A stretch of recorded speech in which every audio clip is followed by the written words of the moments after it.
Warning, 30 Screams or Less may contain spoilers about movies that have recently been released. If you haven't seen the movie, go watch it, come back, and enjoy the show. Or, if you don't want to waste your time watching the movie and rather have two random horror dudes watch it for you, we got you covered as well.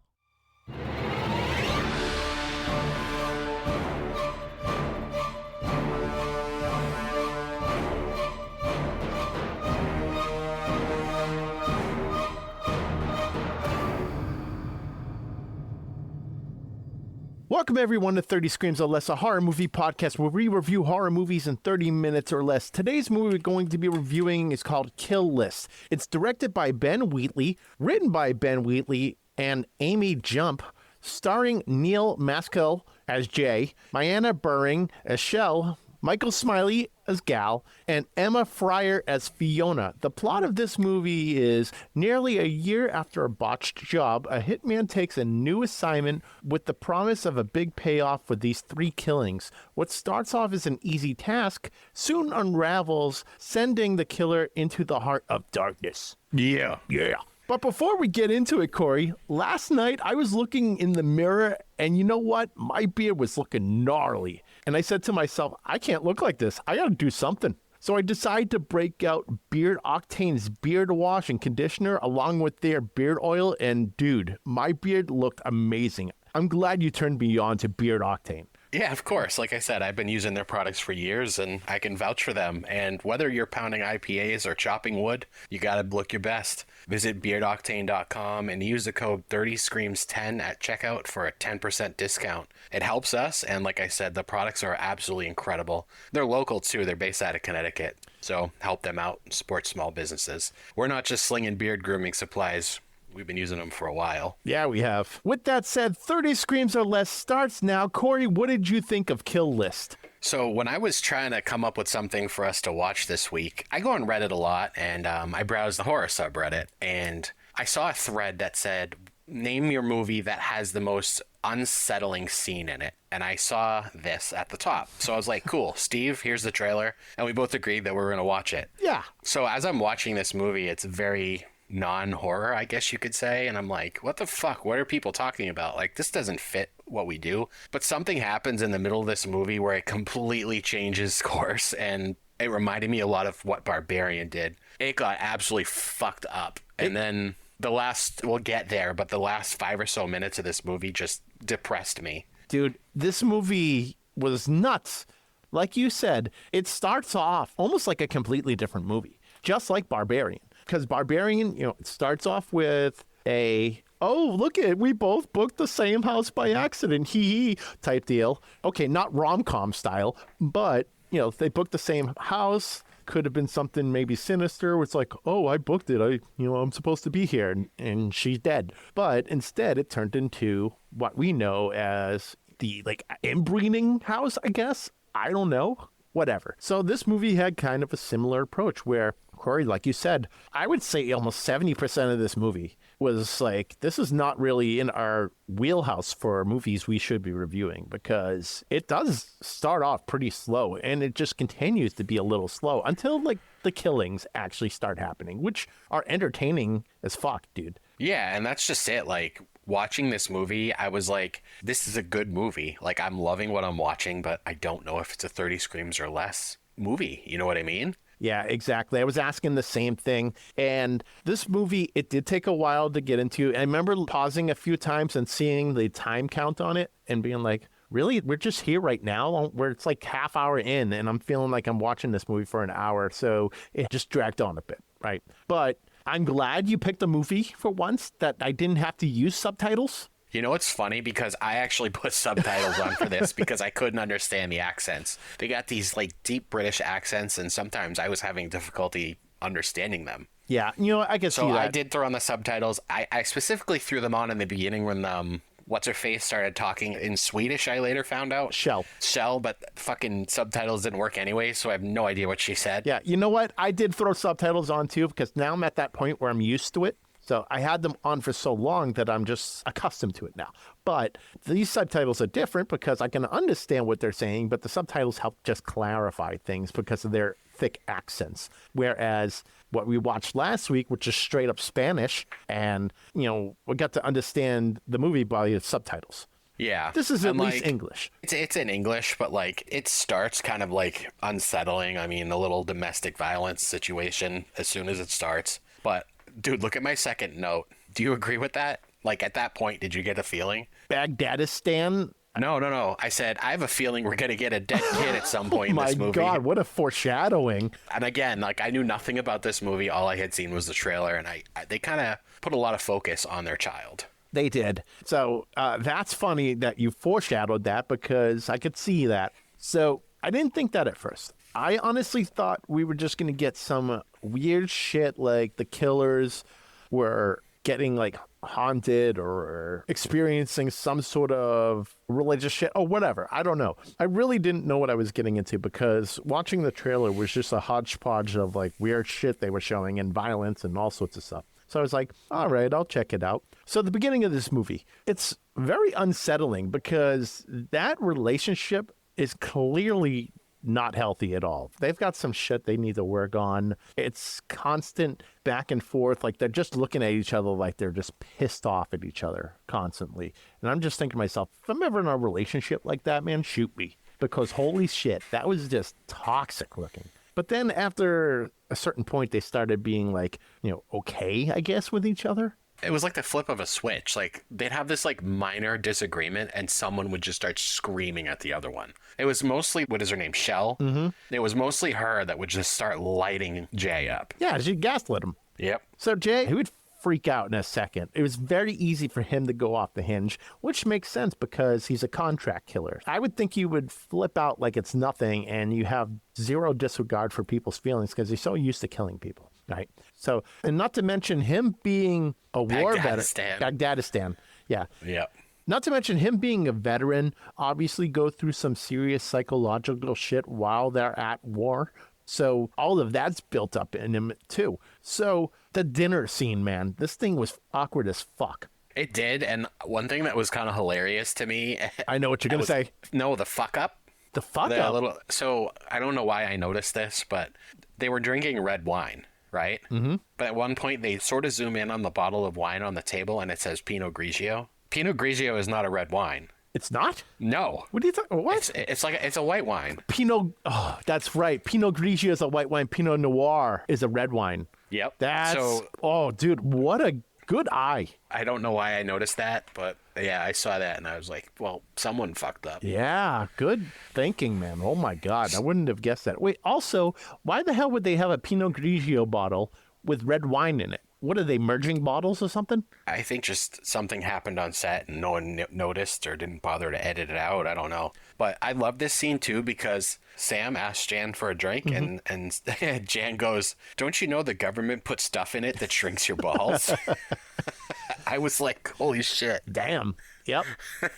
But you forgot to mention the abracadabra part. Oh, yeah. Oh, God, where he just takes the tablecloth, right? All the stuff's on it. But, well, first of all, we should say, him and his wife, they were starting to get into this little thing, but the whole conversation at the table was awkward as fuck anyway. So it felt like there was a lot of backhanded compliments and little snide remarks. They weren't really friendly. They were just kind of living this stupid little lie that they're having a good dinner. So Shel says something, and Jay doesn't like it. He felt embarrassed in front of his friend. So he literally takes the plate that he has, flips it over, and goes, "I'm done," and gets up, pulls the tablecloth, says abracadabra. Everything goes flying, and naturally goes into a whole spiel with him and Shel fighting. And Gale, he takes the kid and brings him up and tells him that the water is going to shrink his balls. Which that's right. I don't have that. Yeah, issue. Again, the abracadabra thing, the tempers. It was again, the flip of a switch, and he just went nuts. Mm-hmm. But this is before we knew he was a hitman. Yeah, that's really true. Yeah, we just thought he was some out-of-work schmuck type deal, right? Just a husband who's down on his luck. He's got back problems. He's out of work for some reason or another. And I'm honestly just thinking, he's a regular guy about to get into a killer assassin type role. That's initially what my thought was for this movie, was that he was a regular person, and then he got drafted into being a hitman. But it was not the case. He was already a hitman, and he fucked up a job, and he's now back in it. So speaking of that, did they ever show what job he fucked up? Because I know that's the plot, but I don't recall ever seeing that. I don't recall ever seeing it either. I don't think they went too in detail on it. And that's why I was like kind of confused for a little while. And then when they start like talking about it at dinner, him and Gail, and Gail's obviously trying to recruit him to do the job. It's easy money. It's all this. And the funny thing I've noticed about this is that the wife, I think she had knowledge of the previous one. Like she was perfectly fine with that profession because he brought, money to the table basically. And she was talking to him about it. Like, you have to do this contract. Are you going to do it? Like she knew about the whole thing. And part of me thinks that, okay, was she in this line of work too? Or she just, because she was in the army, it just kind of, I don't know, maybe they both did it. So that's what I was thinking. I was thinking that, somehow maybe she was doing that in the past, but who knows? I found it interesting, though, that they shared that secret. Because I guess it's possible. Yeah, you would after think, putting it that way, yeah. Yeah, you would think, and it's probably why I'm not married, that if you're a contract killer... Yeah, that's why. Yeah, exactly. That's the reason why I'm not married. Is like, because, I'm a contract killer and I don't tell my wife. No, I would think that if you're a contract killer, unless you have a wife that is like your ride or die and is like, I don't give a fuck what you do, I'm here for you, that's next level wifing right there. But if you were a hitman, that's probably something you keep a little separate from the family life. You just go, oh, I'm going away on business. I'm a financial guru. I don't know. Apparently Tony Robbins is a fucking hitman now. I just call him a hitman. Tony Robbins? He's not a financial guru. He's just a guru. Who the hell's Tony Robbins? You don't know who Tony Robbins is? You know what's funny? Because I thought that the guy that plays Gal in this movie looks like Tim Robbins. He did have that look to him. Or not Tim Robbins. What the hell is it? Is that who I'm thinking? Oh, no. I know who you're thinking about. It's not the Tim. guy. He was the Hulk in the Hulk movie, like the first Hulk movie. Eric Bana? No, I'm sorry. He played the Abomination. Oh, Tim Roth? Yes. Yeah. Yes. Wow, we were going to get there at some point. Yes, that is who the guy that played Gal looked like. He did look like a heavier set Tim Roth. I kind of noticed that at first. I don't know why I didn't put it in the notes, but yeah, I saw that too. As soon as I saw him for the first time, I was like, what the fuck? At the time, I thought it was Tim Robbins, but I was completely wrong. Dude, we were just rifling through Tony's and Tim's there until we got it. Hey, it happened. That's fine. And when I finally said it, you knew exactly what I was talking about. It's a work in progress. We have to... Bravo. Yeah, bravo. We had to get the gears going. We're still working here. All right. So we're at the part right now where the wife is trying to convince him to do it, and he ends up taking the job. And they go visit this shady client who, it seems like the same person in every single movie a hitman is involved in. It's always some sort of rich businessman, right, that's hiring these killers. And this guy, it looked like fucking pre-death David Carradine. Not post-death? Well, yeah, he does look a little older, kind of like a corpse. Yeah, he is a little corpsey. Struan Roger is that actor's name, but yeah, he looked like post... What did David Carradine die of? He whacked off to death, right? No, there's a difference. Whacking off to death is something I've been doing for a long time. Okay. No. Autoerotic asphyxiation. There it is. You're still breathing, so... No, that I'm not doing. But, yeah, so that's what happened to David Carradine. Rest in peace. He hung himself from a fucking closet rack. That's why you have to have a buddy system for that.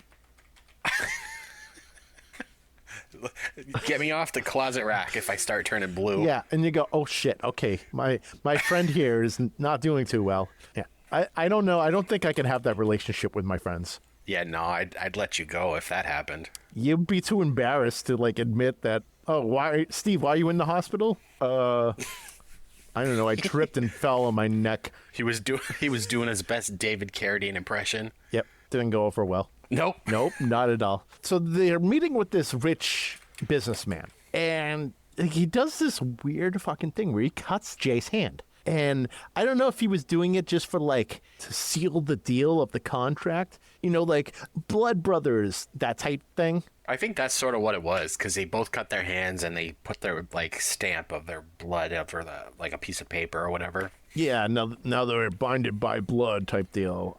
Yeah, that's what I got out of that too. So naturally they go on their merry killer way, get a hotel. They start scoping the people that they're trying to kill. And this is where it gets interesting because I'm trying to see a pattern in these kills, right? I'm like not seeing it just yet. Like first one I see, immediately I'm thinking, okay, it's a priest, right? Maybe he's a diddler. That's the first thing I thought too, because that's sort of the reputation that priests get. Which is shitty, obviously. It is, but it's the world we live in. It is the world we live in, unfortunately. It used to be... Actually, I don't think it's ever been different. It's probably been just under the radar for centuries, and now it's come to light. Yeah, and in this case, the priest. So we never really find out why they're there to kill him or why they had a contract out on, because there's 3 people that he's supposed to kill. So the first one's the priest, which, by the way, I loved how they set this up where they had the big text that would flash on the screen that would tell you which person they were going after. Yeah. So you've got obviously the priest first, and then you have the librarian, which I think that was obviously a child molester. Yeah. Because I think they talked about it, right? They mentioned something about videos, right? That's right, yep. So probably not a child molester, but probably... Something with kids. Something with kids. Well, he probably could have been. And he clearly sharing some sort of maybe child pornography or whatever, right? Which is horrible. It's a horrible act. It's so bad. Mm-hmm. So this is... Yeah, you deserve to die if you're 100% fucking around with that shit. 100%. So this is what I'm thinking. I'm thinking the priest touches kids. And then we see the next scene with the librarian, or next kill with the librarian, and they're watching videos of what he's done. So either it's him performing acts on children, God, I hate talking about this, or something, maybe he's distributing, who knows? Doesn't matter. It's both bad. Either way you slice it. So I'm thinking that it's maybe that. So now I'm seeing this pattern. Okay, bad people. Fair enough. Good. Awesome. Right? So speaking of these first 2 people, they were the victim. Let's say the priest and the librarian, both of them thanked the hitmen for killing them. Thank you for bringing that up. They said thank you. Thank you for bringing that up because I was going to get to it. But that was interesting because, yes, something with Jay made them go thank you. They were happy he was killing them. It's almost like he was selected for a reason, but we don't know. We don't know what the fuck's going on because clearly some, diddler shit is happening with those people. Something unsavory, something not cool. Yeah, and the librarian gets it the worst, I think. Oh, yeah. Oh, my God, dude. The hammer to the head scene to the librarian? Yeah, that's what I'm talking about. I think at this point, that's when Jay kind of snapped. Mm-hmm. Because they were there to kill this guy, and Gal walks away to do something, and Jay is just literally in the other room hitting this dude in the head with a hammer. Yeah, Gal went and to you see... And you see his, I don't know, the makeup effects here were awesome. You see his skull just crack open and his brain just explode, and I don't know, the whole scene was gruesome. Oh, yeah, and you saw, the skin rip off, off the back of his head. The visual effects on this were very well done. And they're practical effects. So it's not like CGI, nothing like that. So it's very well done. This was all makeup.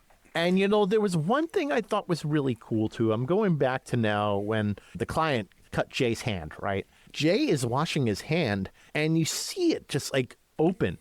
It almost looked like a real cut. Which, if it was, bravo to you. That's commitment to your art. That's another scene that was, kind of blew my mind because just short of going through the other side of his hand with this cut, it was deep. Mm-hmm. And he's just holding it under the running water in the sink it's going to stop the bleeding. Yeah, maniac. It's just doesn't bother him at all, even though it looks so deep and the water is just flushing all the blood out. That's not helping. You got to wash it. He didn't wash it. He just rinsed it. So who knows what was on that knife? Could have been something weird. So Jay starts doing this basically downward spiral. He kills the 2 people, and then he's like, you know what? I'm over it. I'm done. I don't want to do this job anymore, which if you're a hitman, it doesn't necessarily work like that. You have a contract, and you have to go with the contract. You have to do it. So it didn't go over well. They had to just continue with the contract, get it done. And the third kill is so weird, man. The MP? Yeah, the MP is so strange. And I think we can start touching at this point because this is where it really starts entering horror territory. Because before that, it was just kind of an action thriller. Now we're getting into some real fucked up shit. And now I think we're starting to see some connection between the first kills and the MP. So Gal and Jay, they're hanging out in the woods. Their target is this person called the MP. And apparently that's where the guy goes to hang out, is in that wooded area. So they're hanging out, they're camping out, having a good time, having some tea, just living their best life in the woods. Having some tea. Yeah. This sounds so, innocent. It's a delightful time. So they're having some tea, they're hanging out, cracking jokes, all that stuff. And during the night, Jay starts hearing some shit. And of course, what do we see? We see a fucking cult walking naked, just walking naked. They got these weird brush masks on their face. And they're both like, what the fuck? So they go in a little bit closer to see what the hell's going on. And this cult is doing a sacrifice of this young girl who is being strung up and hung. And they're all just standing around clapping, right? Like it's a normal day at the office. This wasn't even them literally murdering this girl. She willingly put this noose around her neck. Yeah. She just walks up to it and puts a noose around her neck and hangs herself. Exactly. She just was a willing participant in this whole ridiculous cult thing. And so as soon as Jay saw that, so I start blasting. You know that meme, right? With Danny DeVito? Anyways, I started blasting. That's basically what he did. That's basically what he did was he started blasting. He shot the MP. And the weird thing about the MP was he turned around. As soon as he heard the bullets, he turned around. He put his arms out like he's expecting to be shot. And Jay shoots him. MP dies. But now they have the rest of the cult running after Jay and Gal. And they end up in the freaking sewers or whatever. Dude. Oh, man. Was this the tunnel from underground? Basically. Dude, I was a little claustrophobic watching that, and it doesn't do that for me that long, but when I'm watching movies, I don't get that type of feeling. But when Jay and Gal are running for their lives from this cult, they're running through this very long, narrow hallway or underground, brick tunnel. Yep. It freaked me the fuck out. Well, yeah, because they're also running after them like they're fucking lickers from, no, not lickers, like they're fucking from The Last of Us. Those friggin', what are those things? Clickers. Not lickers, clickers. Clickers, that's it. Clickers are from Resident Evil. Lickers are from Resident Evil. Fucking things that climb on the ceiling. Yeah, which I just played Resident Evil 2 Remake the other day. Those things still suck. Oh, it's so good. It's very good. I bumped into Mr. X. I'm like, oh, God damn it. He sucks because you can't kill him. No, he literally follows you everywhere. I went in the main hall and I'm thinking, okay, I'm safe out here. Nope. He just opens the door and he comes out and he's just vibing. I'm like, fuck, man. I got to get away. They did such a good job with those remakes. They're doing Silent Hill 2 is supposed to come out this year. I heard about that. That's going to be cool. Yeah, whenever that happens, I'm all over it. Yeah, sign me up. So anyways, we're in the tunnels at this point. And they're running around like they're clickers from The Last of Us. And they have the masks on. They're naked. And they're trying to stab Gal and Jay. And unfortunately, Gal gets it pretty bad. Oh, yeah. He gets gutted. Oh, my God, dude. So bad. He gets gutted so bad. So bad that you can see his intestines just hanging out. Yeah, and it's bad. Imagine getting stabbed so bad that your stomach is cut open enough for intestines to fall out. I couldn't even imagine. Yeah, just dripping out like a melting ice cube. Yeah, they're all just freaking hanging out for the world to see. Those are my intestines. I don't want the world to see them. Yeah. Hello, world. Meet me. My intestines.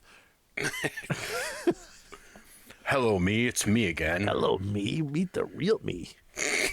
I'm glad you picked up on that. Of course I'm going to pick up on Megadeth. I remember one time I was watching Monday Night Raw and Elias had a Symphony of Destruction match. Do you remember this? I remember the match, but it's been so long and Elias is so forgettable. So I loved Elias. I thought he was great. Underutilized for sure. He's doing indie bookings now. Oh, good for him. So Corey Graves was doing commentary for this match. He must have... Oh, it was against Jeff Hardy. Yeah, he must have dropped a dozen Megadeth references. I was laughing watching this because I'm getting all these references. Didn't he wear a vest that had Megadeth patches on it? Oh, that was Dolph Ziggler. Ziggler, okay. Yep. And it was spelled wrong or something. It was Mega Death. Yeah. He got that at some sort of knockoff flea market. Yeah. Then Dave Mustaine sent him a cease and desist. Probably. Sounds about right. Even though... Jeff Hardy versus Elias. But it was funny. So, back to it. Let's go back. Because now Gal is toast. Jay shoots him in the head to obviously save him the trouble of dying with his intestines just hanging out. I mean, it's a nice thing to do. I would want my friend to do the same for me. Anyways, so Jay escapes, goes to his family's lake house with the wife and kid. They're already there. And the cult somehow follows him back to this cabin or this lake house or whatever. You got to wonder, how the hell did they even know where he was? I don't know. It's cult behavior. We're going to get to it because I did not expect this ending the slightest bit. Nope. I said it before, but I rewound this a couple times and just rewatched the last scene to process it because I couldn't believe they went there. Yeah, I was like... So this was... I don't know if you ever watched the Serbian film. Have you seen that? No, not yet. All right. So it has a scene that sort of reminded me of this, and I'm not even going to tell you about it. Because I heard some things, man, about this movie.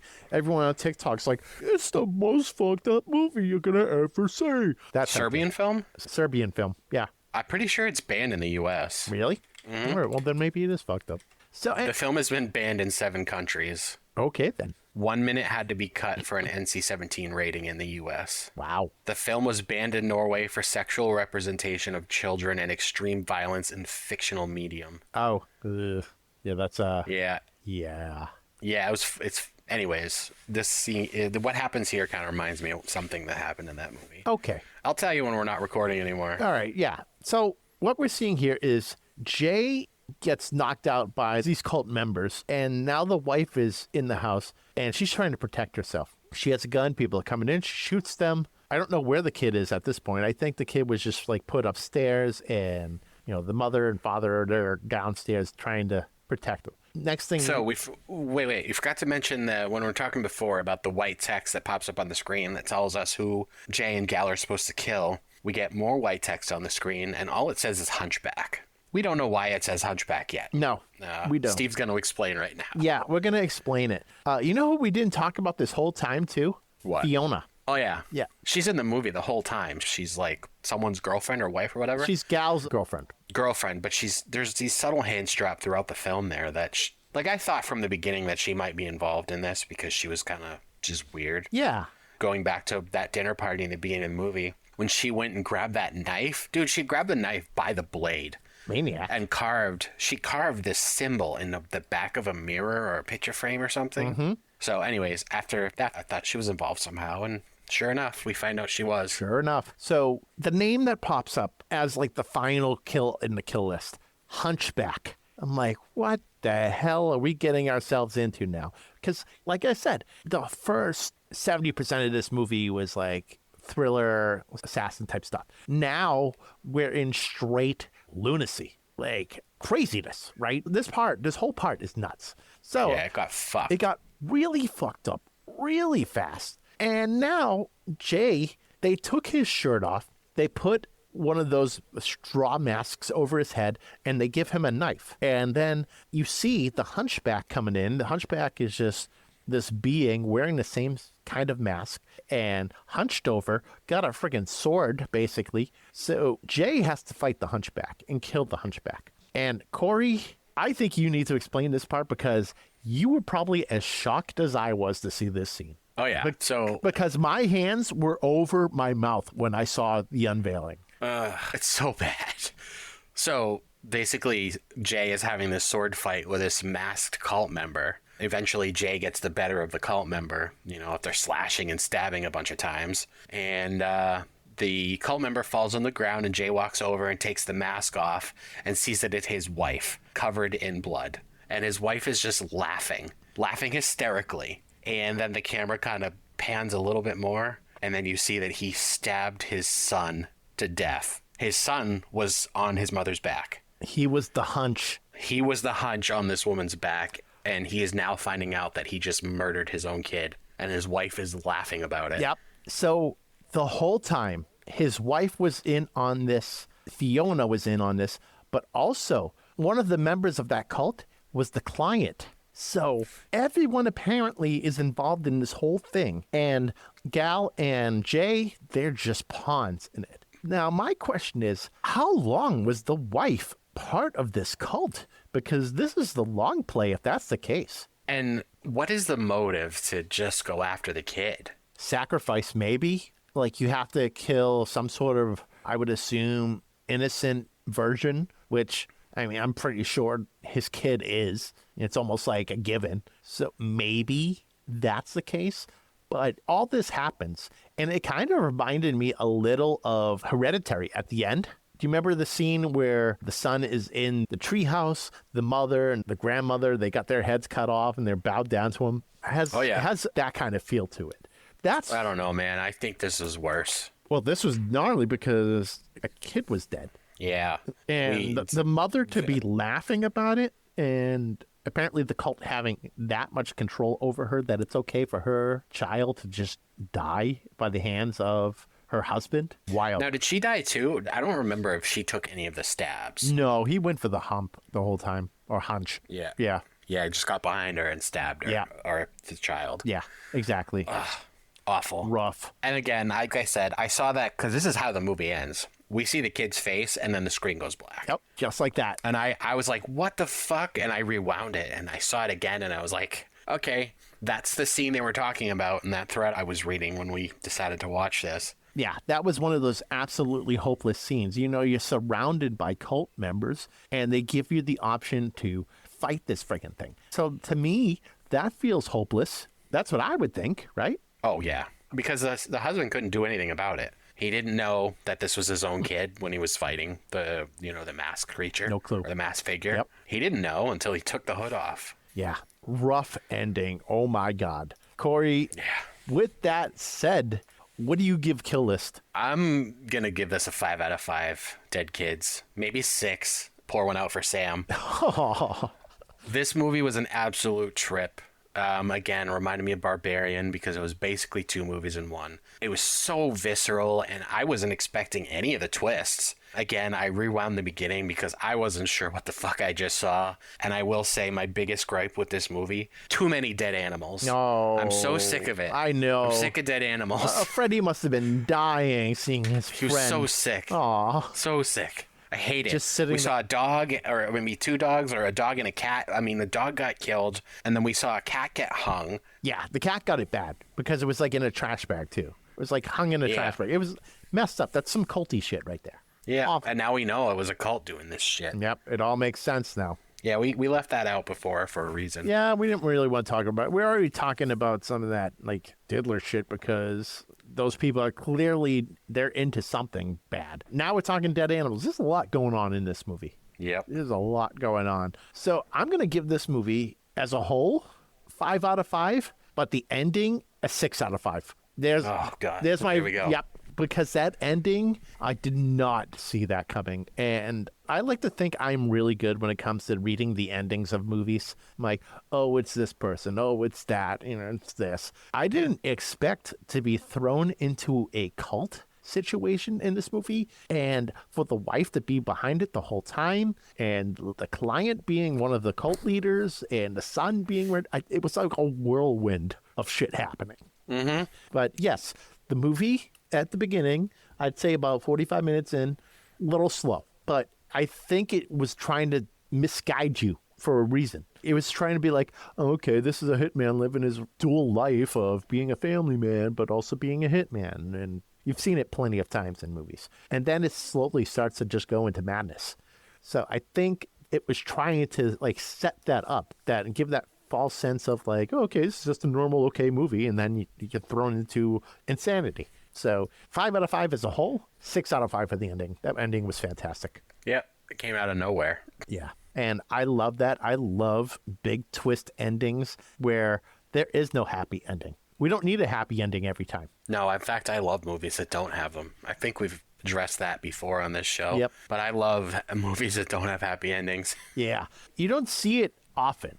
But when they do, it's like, oh, okay, that was different. Like, you're really thrown back because everyone's expecting to walk away from a movie and be like, oh, okay, that's some good resolve. Everything's fine in the world. But sometimes it's not. Sometimes things are messy and they end bad. And then you just have to learn from it and move on. And another movie that's like that, different vein, right? Have you ever seen Arlington Road? No. No? Not familiar with that one. Okay. So maybe I won't give away the ending then because the ending is, that's like my first like That's Tim Robbins is in that movie. Yep, Tim Robbins is in that movie. Okay, so the end of that movie, I'm not going to tell you probably. You're probably No, going to... go ahead. I love spoilers. That's true. You do love spoilers. Yeah. So this whole movie, Tim Robbins, he is a terrorist, right? And next door, his neighbor is a teacher who teaches terrorism. Go figure, right? Teaches terrorism? Yeah, in college, like terrorism. I think it's for like the FBI. So he teaches what to look for in terrorists and like, bombs and things like that, right? So the ending, it's like this whole buildup where he planted a bomb at like a World Trade Center type deal, like a building like that, right? Like an FBI building. And Jeff Bridges' character, he's trying to warn everyone, and he's freaking driving like a madman into this FBI building to try to stop this explosion. And he goes to the truck where the bomb is supposed to be. Guess what?